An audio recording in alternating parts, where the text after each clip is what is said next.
proponer, compartir con vosotros una experiencia que hemos tenido en el terreno y una producción que hemos hecho con BBC Media Action, que es realmente muy focalizada en cómo se percibe y qué desafíos de comunicación hay en el manejo de esta crisis. Y luego quisiéramos ampliar un poco el foco, para eso contamos con vuestra participación y sobre todo con el lujo de tener a Pablo Simón, que es médico que ha estado allí, que trabaja con médicos del mundo y que también está vinculado con Amnistía Internacional, y a Silvia, perdona que el apellido, con X, que es de Andalucía Coge, que posiblemente conocéis, y con la participación de todos y de ellos dos, querríamos ampliar el foco para anclar toda esta experiencia en lo que pueda ser la perspectiva desde esta comunidad, desde España, de lo que es esta crisis y lo que significa. Y como había más y más refugiados llegando, pues había un efecto de pánico y de empujones entre refugiados. Había gente mayor que se estaba desmayándose, había pues niños gritando, había una mujer embarazada que estaba en una situación bastante crítica y nadie realmente gestionando esta situación. En un talud había un policía serbio que estaba contemplando su incompetencia, que gritaba en serbio algo que nadie escuchaba y que nadie entendía. Lo que él concretamente quería, y lo que quería es que la gente se vayase a un terreno que estaba justo a su derecha para decongestionar la frontera y para digamos, bajar la tensión que estaba muy palpable en la frontera. Y en el medio de este desastre apareció de repente un cocodrilo verde con ojos azules que captivó la atención de toda la gente. Y este cocodrilo verde con ojos azules iba justamente a contracorriente donde quería el policía que vayasen los refugiados. Y de hecho este cocodrilo verde con ojos azules era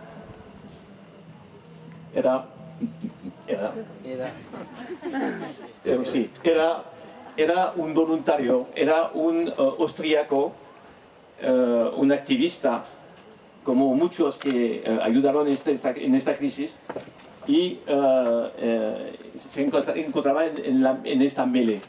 Y entonces, como iba hacia el terreno donde realmente quería el policía que vayan los refugiados, pues el policía se puso a gritar: "Go with the crocodile, go with the crocodile". Era una situación bastante surrealista. Entonces, "go with the crocodile", la gente dio la vuelta, siguió el crocodilo, se fue al terreno, bajo la tensión, y gracias a un cocodrilo verde, pues hemos evitado una tragedia. Y en esta crisis hay muchos cocodrilos verdes que son los voluntarios, las ONG y los ciudadanos de a pie, sobre todo pues en Grecia, que han evitado muchas tragedias.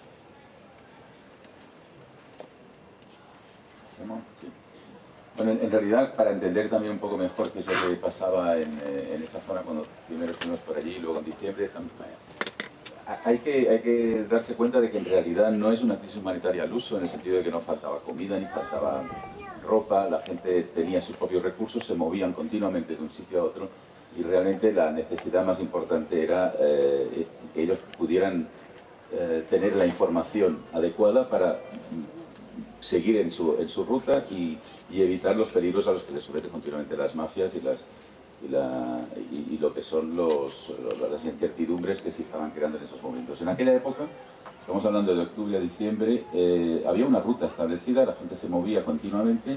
El gran desafío que se podía observar era que gran gente de extracción diferente, había afganos, sobre todo afganos sirios, con idiomas y con niveles educativos diferentes, que hacían que las necesidades de comunicación fueran también diferentes. Es la primera vez que la comunicación entre ellos se establecía a través de redes sociales, la primera vez que se recoge eso en un problema humanitario de esa envergadura. Y por ejemplo, pues este pequeño detalle de que había sitios donde se podían cargar los móviles para que podían seguir siguiendo su información. Los garitos de información surgieron espontáneamente a lo largo de toda la ruta, con estas debilidades, en el sentido de que muchas veces una información que servía para un afgano no servía para un personaje que pudiera ser de otra extracción social. Todo esto se fue canalizando de una forma muy espontánea y debemos decir que más que ser algo que las ONGs o los voluntarios fueron capaces de proveer, fue algo que los propios refugiados fueron desarrollando. Y esta es una situación bastante única. Aquí tenemos la ruta que seguramente ya conocéis, pero os voy a dar un poco, bueno, unos detalles sobre la ruta. La mayoría de los refugiados, 80% de ellos vienen de Siria, de Irak y de Afganistán. En general, antes de salir de su casa, pues están ya en contactos con sus familias y con gente que ha hecho ya la ruta. Sí, no sé si me veis. Que han hecho ya la ruta. Voy a mirar aquí. Y ya han sacado información sobre por dónde tengo que ir, qué pasa con las fronteras, qué punto fronterizo está abierto, qué punto fronterizo está cerrado, la situación de seguridad, dónde hay ayuda, dónde puedo, como dice Ricardo, recargar mi móvil. Pero la primera etapa cuando salen de casa es buscar a un traficante, porque va a ser el traficante que les va a llevar a su destino, que en general era Alemania, Suecia o Austria. El traficante, en el momento que están en las manos del traficante, pues el refugiado no tiene mucho que hacer, mucho que decir, mucho que opinar. Le van a pasar de un traficante a otro, van a cruzar la frontera entre Siria y Turquía con un traficante. El otro traficante le va a llevar a otro sitio donde se van a esconder durante unos días antes de poder ir a la costa, a Bodrum eventualmente, o a Izmir, y aquí se van a esconder de nuevo en otra casa.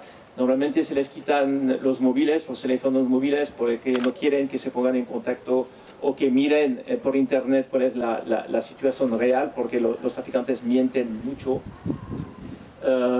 No les dan información sobre el estado del mar, muchas veces cruzan el mar y se encuentran en situaciones realmente críticas y muy peligrosas.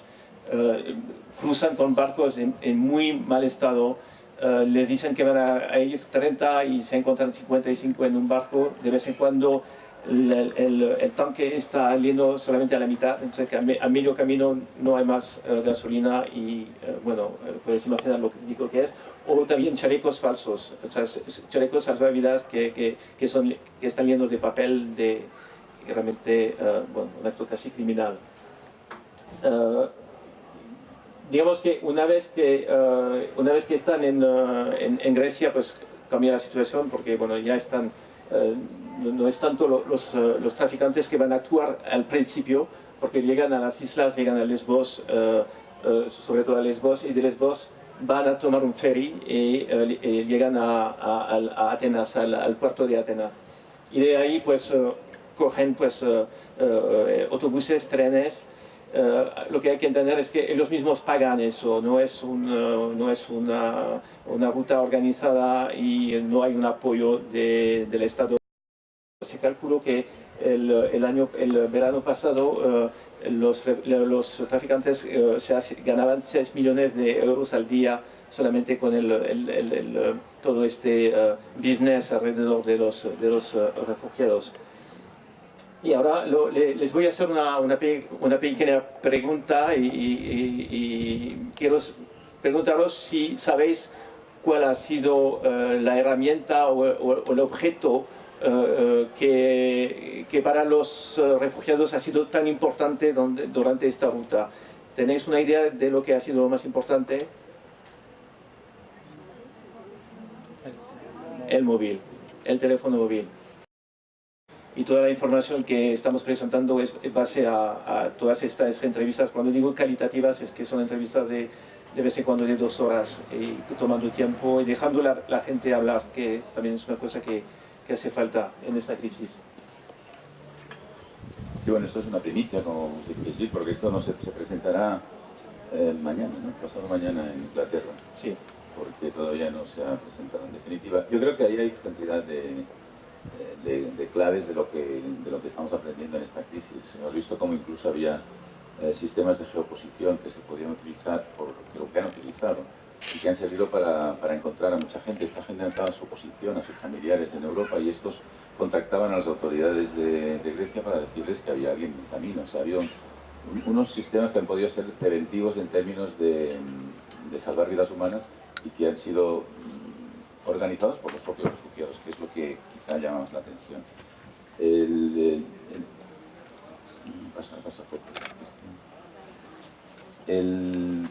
Cuando ellos llegaban a Lesbos, normalmente, bueno, eso nos lo podrá decir mucho mejor Pablo, tenían el gran alivio de haber llegado a Europa, y entonces empezaba su ruta, que es esa ruta que hemos tratado de explicaros antes, que básicamente es una obsesión por llegar a un país europeo tipo Alemania o Austria. En las fronteras, esto es la frontera de Macedonia, se crearon dispositivos para que ellos pudieran primero registrarlos, luego los rehabituallaban con comida, con ropa, y les ofrecían algún tipo de alojamiento. Ellos sistemáticamente rechazaban el alojamiento y seguían caminando. Es una cosa muy llamativa. En los lugares de descanso, los voluntarios de los países por los que pasaban les crearon estas pequeñas plataformas de recarga de móviles, que era la herramienta más importante que utilizaban, pero sin que nadie de toda la comunidad humanitaria estuviera realmente sabiendo lo que estaba pasando en esas redes sociales. Eran bastante difíciles de acceder. Recuerdo que ACNUR, por ejemplo, que era tenía la obligación de registrar este flujo y tenía oficinas en cada país y repetía el proceso de registro en cada país. Cuando había algún refugiado que registraba alguna atención especial, pues había gente en sillas de ruedas, pues pasar fotos. Entonces, pues ellos se pasaban por WhatsApp la información, porque no había otra manera de poder comunicarse entre los diferentes países para poder atender mejor a las necesidades de la gente que pasaba. Este es un lugar muy interesante. Aquí llegó un tren, la gente bajó del tren, se tomó una sopa caliente, y esa misma noche, sin descansar, siguieron hacia Serbia. Yo recuerdo que una de las primeras familias que bajó me preguntó: ¿dónde está el Serbistán? Yo dije: el Serbistán es para allá, y sin parar, o sea, los que ni descansaron, cogió a los niños y tiró para el Serbistán a las 3 de la madrugada. Paso siguiente. Lo que nos dimos cuenta en las primeras misiones, que bueno, en total hicimos 3 misiones en los Balcanes y en la zona de donde pues transitaban los refugiados, es que había un déficit de información importante, había una falta de intérpretes, sobre todo para los afganos, faltaban en farsi y en urdu. Para los sirios la situación era un poco más, había más sirios hablando el inglés, y además estaban más espabilados en el tema de los teléfonos móviles y mejor informados, pero había un déficit de información, cosas muy básicas que hacen falta. Entonces, con 2 consecuencias, pues la primera, muchos rumores falsos y que pone a la gente en peligro, tipo el agua está contaminada, si vamos por este camino pues hay un grupo armado que nos va a quitar todo, tipo los afganos han atacado a los sirios en tal sitio, entonces creando pues hasta tensiones entre los mismos refugiados. Y la segunda consecuencia es que los refugiados ellos mismos han creado sus redes de comunicación muy sofisticadas, la verdad.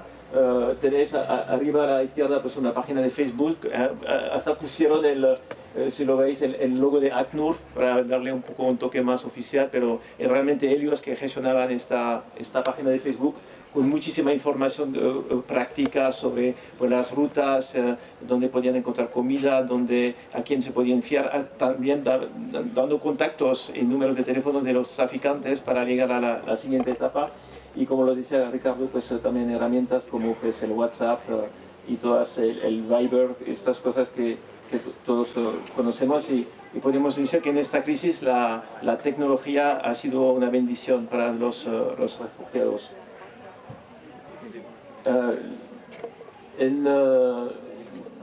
Lo que hay que entender es que no era un flujo organizado, lo que decía antes, es que se hizo todo lo posible para que los refugiados tengan dificultad para avanzar. No había transporte organizado, no había trenes, no había autobuses, tenían que caminar mucho bajo la lluvia, en el frío, tenían que esperar muchas horas antes de poder hacer sus papeles, antes de poder registrarse. Y cuando tenían que cruzar una frontera pues era caminando, y realmente situaciones críticas con gente mayor, niños, mujeres embarazadas. Si quieres seguir, Ricardo. Sí, vale. El tema, con todas esas dificultades, el año pasado casi 1 millón de personas consiguieron llegar a Alemania y a Europa, vamos, algunos fueron a Suecia, Austria. Pero en definitiva las cosas empezaron a ponerse muy complicadas a principios de este año, porque la reacción institucional ha sido absolutamente represiva, nunca colaborativa. Se empezaron a generar problemas para cruzar la frontera. Esto está en Idomeni. Cuando estábamos allí se decidió que solo pasaban 3 nacionalidades y que se quedaron bloqueados en este lado mucha gente. Eso empezó a generar un campo informal bueno, que tuvo disturbios y que mandaron a los antidisturbios. Empezó a haber una verdadera, digamos, un rechazo institucional por parte de varios gobiernos, cerrando fronteras, poniendo alambres de espino en las fronteras, estableciendo muchas dificultades para que los refugiados no pudieran seguir el camino tan teóricamente fácilmente como se suponía que lo estaban haciendo hasta ese momento. En marzo se produce la firma del... esto es también creo que es Idomeni, pero bueno. En marzo se produce el acuerdo de la Unión Europea con Turquía, y entonces, de una forma drástica, ya estaban disminuyendo mucho los flujos migratorios en ese momento, pero de una forma drástica parece que se limitan muchísimo. El acuerdo con Turquía es un acuerdo que a nivel de ellos mismos, de los refugiados, de los afectados, no lo entiende nadie. O sea, ellos no saben en qué les afecta ese acuerdo. Básicamente no lo entienden tampoco las organizaciones humanitarias que están trabajando en este momento en Grecia. No saben cuáles son las condiciones de deportación, por qué se deporta a unos y no a otros, cuáles son las alternativas que existen. Toda esta bola de incertidumbre ha sido seguramente transmitida hacia atrás, hacia donde vienen los refugiados, y eso realmente ha limitado mucho el flujo. Nadie sabe qué va a ocurrir, y en este momento en Grecia se han quedado atrapados 50.000 personas que de alguna manera viven bajo la espada de Damocles, que algunos, teóricamente, según el tratado de la Unión Europea con Turquía, deben ser deportados, y otros deben poder acogerse a algunos supuestos técnicos que les permitirían pedir asilo allí o en otro lado. Pero os digo que este es un tema que incluso para nosotros es complicado de entender, pero para los refugiados es una demanda continua. No sabemos qué nos están contando, además no se lo cuentan en su idioma, además los papeles son en griego, en fin, es un magnífico desastre de comunicación el que se está ocurriendo allí. De momento en Grecia hay más de 50 campos de refugiados, campos informales y formales. Ahora la cifra es que hay 57.000 refugiados que están en Grecia. Un campo informal es un campo que crean los refugiados ellos mismos, como el más conocido es el de Idomeni, la frontera entre Grecia y Macedonia. Era bastante fascinante ver cómo poco a poco se organizó el campo, llegó a tener hasta 14.000 refugiados. Es un sitio muy incómodo porque está hecho de tierra, de barro. Cuando llueve, bueno, todo el mundo se resbala pero poco a poco la gente se hizo dueña del campo, empezó a organizarse.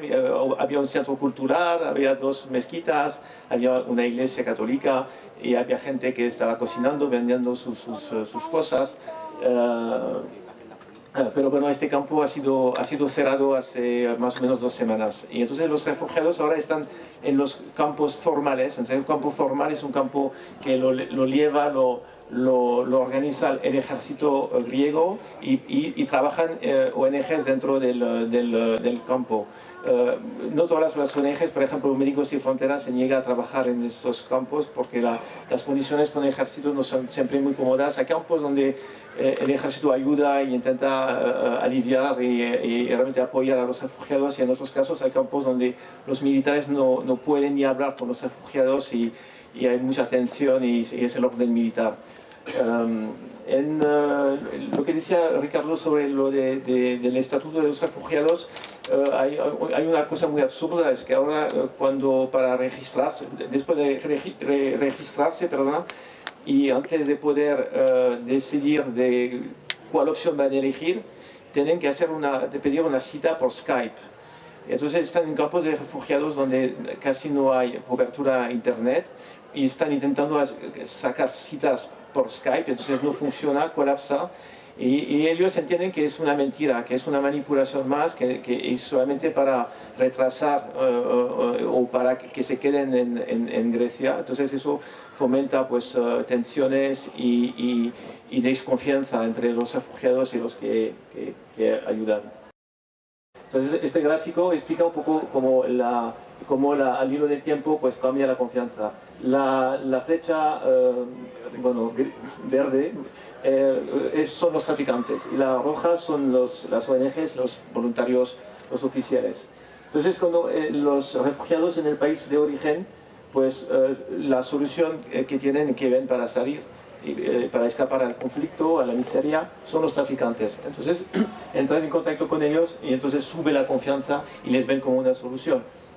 Pero al hilo del tiempo pues se dan cuenta que hay mucha mentira, que les quitan dinero y, como expliqué antes, que, bueno, que ponen su vida en riesgo. Entonces la confianza baja, y a la vez sube la confianza hasta las ONGs, porque llegan a las playas de Lesbos y ven a voluntarios, ONGs, gente que les acoge, que les ayuda, que les ofrece una sonrisa, una comida, y que realmente pues, es un cambio de actitud notable. Pero al hilo del tiempo, pues estas mismas ONGs no tienen solución, no tienen respuesta a la pregunta fundamental, que es: ¿cuándo voy a moverme de nuevo? ¿Cuándo voy a poder cruzar la frontera? ¿Cuándo voy a poder llegar a Alemania? Y a esta pregunta la respuesta es no sé. Entonces baja la confianza de nuevo, sobre todo que muchos refugiados tienen una especie de confusión entre las ONG, los oficiales, la policía, y ponen todos en el mismo paquete, y entonces las actuaciones de los unos y los otros afectan a la confianza hacia digamos, las agencias humanitarias. Baja la confianza y de nuevo los que están en los campos de refugiados ven que el recurso de nuevo son los traficantes, que son los que se benefician del acuerdo entre la Unión Europea y Turquía y del cierre de las fronteras. Los traficantes siguen siendo muy activos. Eso es un campo informal cerca de Idomeni, que está todavía abierto, y aquí es un mercado para los traficantes que vienen, que ofrecen sus servicios. De momento hay dos caminos, hay todos los días gente que se puede ver por la noche, se ven familia con las bolsas, grupo de 10, de 15, y que van a buscar al traficante que han contactado en la gasolinera, y le pagan entre 1.500 a 2.000 euros, y por grupos de 10 pues cruzan la frontera e intentar llegar al norte de Europa. Y el otro camino es vía Tesaloniki, una ciudad de Grecia, del norte de Grecia. En este caso pagan más porque compran documentación falsa y vuelan directamente de Tesaloniki a Alemania.